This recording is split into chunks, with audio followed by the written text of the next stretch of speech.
كيشو لاعب مصري مصارع، كنا يعني عندنا طموحات كبيره جدا انه يحافظ على الاقل على الميداليه اللي خدها في طوكيو، على الاقل يجيب برونزيه. فوجئنا بكيشو ازمه كبيره جدا حدثت في فرنسا ومشكله كبيره للولد، تم القبض عليه، وسيد السفير المصري في فرنسا بيبذل مجهودات كبيره جدا علشان يحل هذا الموضوع عشان ما ياخدش الاجراءات الطبيعيه.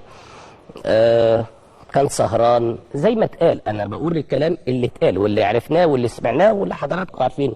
ما كانش في وعيه، حصل حاجه كده مع واحده في مكان، في البار، في قصه، حاجه سخيفه يعني. المهم فبالتالي تم القبض عليه في محاولات انه يخرج.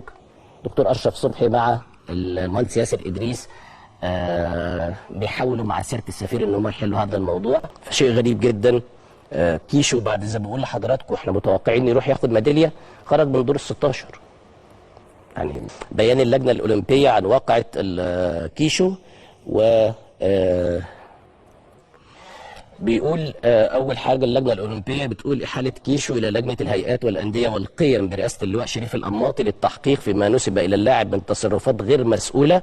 تكليف الدكتور علاء جبر رئيس البعثه المصريه في الاولمبياد للتحقيق في غياب اللاعب عن القريه الاولمبيه، خاصه ان رئيس اتحاد المصارعه اكد مغادره اللاعب للقريه الاولمبيه باذن من رئيس البعثه اللي هو مين؟ اللي هو الدكتور علاء جبر، لمشاهده نهائي المصارعه في وزنه، ولم يعد لمقر البعثة وأغلق التليفون.